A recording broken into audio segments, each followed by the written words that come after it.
there, and thank you so much for joining us today. You're listening to Society Bites Radio, social interaction for the mind and soul. It is part of the Radio Ear Network family. I am your host, Sue Ashby, and this is Over the Edge.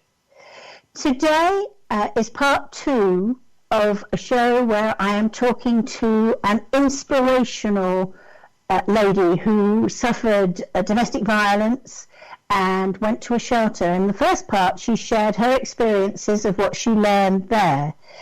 Since coming out of there, she has made it a mission to help people realize that they can take control of their own lives and not be dependent on the views and opinions of other people. So I would like to welcome MK Mueller to the show. MK, it's a joy to have you with us. Thank you, Sue. Wonderful to be back. Okay, in the first part, as I said, we dealt about your life learning experiences. I know they never stop, but so many people don't put what they learn to good use. And you, out of all the people I have ever met, have really done that. So can you talk a little bit about how and why you took the role that you did out in society to make other people realize that everybody's power is within themselves? Thank you, Sue. You speak so highly of me, and I know some of the people that you know, so that means so much, and I speak just as highly of you. I just want you to know that. Okay. I really did not do it for all those exemplary reasons at first. I simply wanted to get well.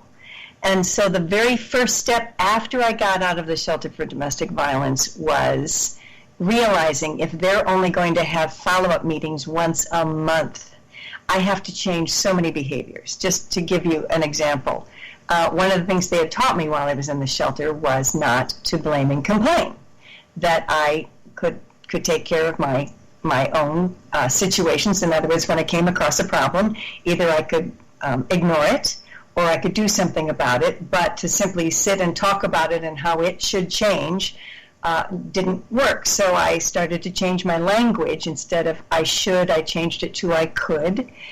And I started to realize that I could move from BC, which was blaming and complaining, into AD, which was acting and dreaming. So that was one of my mantras when I started doing affirmations in the mirror because I really didn't believe that I deserved love. I really believed that I was broken. And so another of my mantras was, it sounds kind of funny, but I am half jerk and half jewel. Because I was kind of, led to believe as a star theatrical musical actress that I was somehow better than, and that was certainly a lie. And then I, inside myself, believed I was worse than and realized that was also a lie. So I took a look at some things. I don't know if you've ever heard of right brain, left brain, Sue, but right brains are more creative, left brains are more organized and systematic, linear thinking. And what I realize on the left brain, right brain spectrum is that everybody's somewhere on the spectrum, meaning I have been tested 98% right brain and only 2% left brain, which means I'm not very organized. I have friends who are, probably at a 5% right brain and a 95% left brain. In other words, they're not very creative. But if you add up all of the numbers, no matter where you are, 50-50, wherever, it all adds up to 100. And so that was the day I just realized, wait a minute, what if everybody on every spectrum adds up to 100? In other words, for every gift you have a weakness, for every weakness you have a gift. And that was a way that I could forgive myself for not being as organized as some of my friends were. I was always looking at my flaws instead of my gifts. So that was a huge mantra for me. So I started putting these concepts together, but I knew I needed a support system that most of the world was into blaming and complaining. Again, watch the soap operas, read the newspaper, right? It's always somebody else's fault. Certainly politicians have a lot of that going right now. So what can I do? What can I do in my situation? How can I help my situation? What are some proactive steps I can take? And so I started a group, and I called it Building Bridges to Success. And they stayed away by the thousands. In other words, one or two people might come from time to time. And I thought, well, what if I change the name? So I changed the name to Taking Care of Me. And sure enough, that was it. I actually found that friends started coming, and pretty soon I started putting notes in mailboxes just around my neighborhood, because I didn't know. They didn't have gotomeeting.com back in those days. They didn't have email or Facebook. So, and I put a notice in the bulletin one Sunday. I said, hey, Taking Care of Me class. And we went from 6 the first Saturday to about 25 was when I finally said, we can't meet here anymore. I don't have enough chairs. So we started meeting in church basements. We started meeting in, I remember a bank gave us their empty room. We met at the library sometimes, but just anywhere we could meet to teach the concepts that I was learning, basically that we could take responsibility for our lives, that we weren't victims, and we had power to change our lives as adults. Again, as I said on your last show, we certainly do teach that children can be victims, but as adults, we have so many choices, and we are the ones responsible for making them. So at this point, I probably had been teaching the groups for about 6 months. Somebody said, oh, you need to write a book. And I said, oh my gosh, I don't know how to write a book. And they said, well, nobody knows how to write one the first time, but you need to write a book because I want to read it. I said, no, there's so many books out there. But what I did do was I went in and recorded, because I was a radio and television personality. Even at that time, I was still doing some of this work, and had my own radio spot every week, just doing some news items. So I knew about recording. So I went in and recorded a cassette tape, which we still offer, actually, if anybody's not a cassette tape. It was a cassette tape. We now moved it to a CD set called Taking Care of Me. But it was really helpful to sort of get all of the things I had learned into a series. And eventually that did become a book that I wrote. But it started so ground level, just with those 6 women, 3 of whom I really had never met. So it was such a blessing that we learn a lot, and you know this, we learn a lot through teaching. And by their questions, I was able to formulate more of my own beliefs and get really clear. One of the gifts I've been given on this planet is breaking large concepts into small, doable steps. And so I got to use my teaching skills, because I'd left high school teaching by then, but use my teaching skills in order to teach these incredible empowerment concepts. It was very exciting. I mean, it sounds wonderful. This sort of organic growth of the whole thing, and sort of just things adding to it all the time. Very, very interesting. How did you?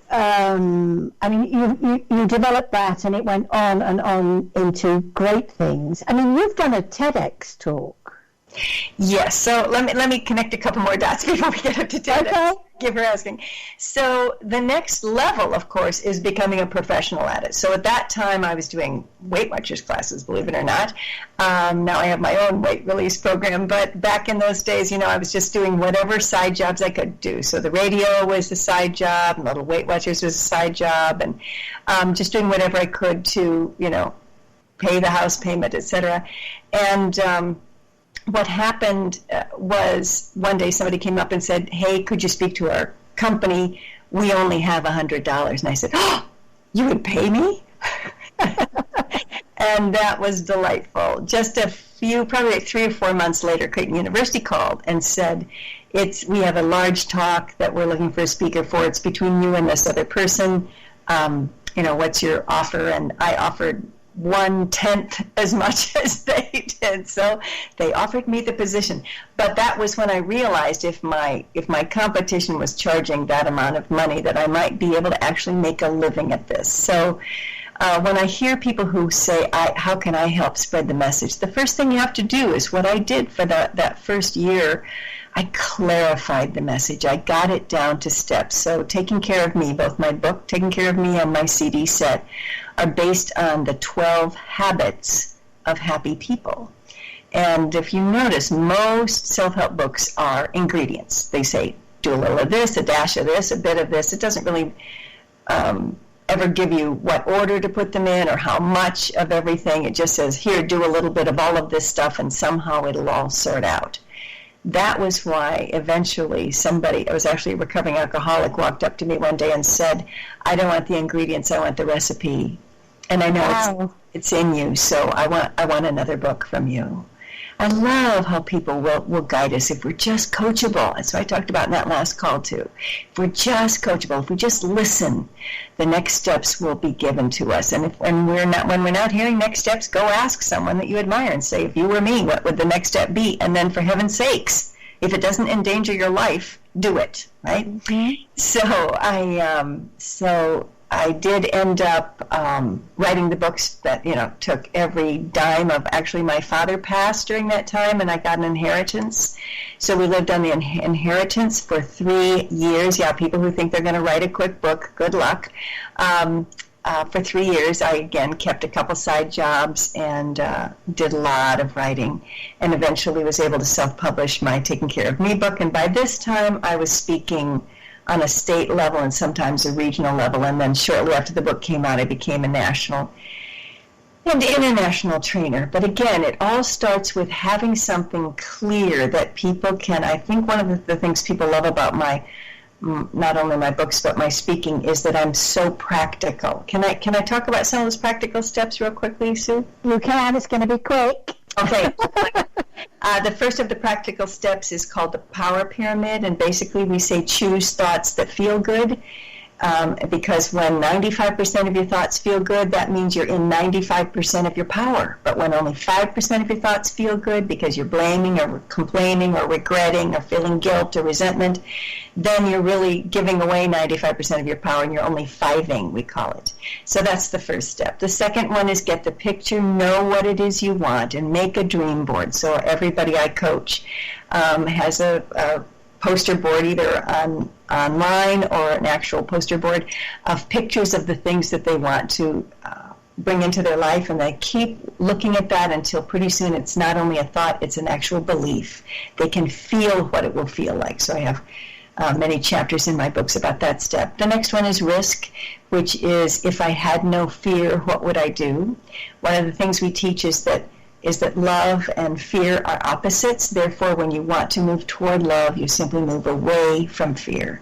And ask yourself again the question, if I had no fear, what would I do? And that is the coaching that will take you to your best decision every time. The third highway is called full responsibility, which is, as I mentioned on your last call, BC to AD, from blaming and complaining into acting and dreaming. Blaming and complaining is giving our power away. Acting and dreaming is using our power. The next one is feel all of your feelings. We don't say that anger and sad are bad. In fact, we say anger is our energy for change, and we call it angergy, our fire energy. And sadness is our release energy, and that's our water energy, and that we need both our water and our fire to balance us out. The next one's honest communication. We teach people how to stop defensiveness. I don't have time to teach that right now, but how to stop defensiveness, how to ask for what they want and get it, and how to stop third-party gossip communication. That's one of my favorite skills to teach. And then comes the FGH, and this is what I gave my TED Talk on, was I believe I tripped over and have now found the world's most powerful positive attitude formula. So when I ask people how important attitude is to success or health or wealth or relationships, they always say, oh, it's 100%, oh, it's everything. And I say, well, can you define it? And if they haven't read our materials, if they haven't heard me speak, then they stutter and stammer. If they had watched my TED Talk or read my book or heard me speak, then they quickly respond. Positive attitude is FGH. F, forgive the past. G, be grateful for the present. H, have hope for the future. And for our listeners, I'd like you to give this a test, listeners. Think of the most positive person you know, could be you, and ask yourself, are they forgiving? Are they grateful?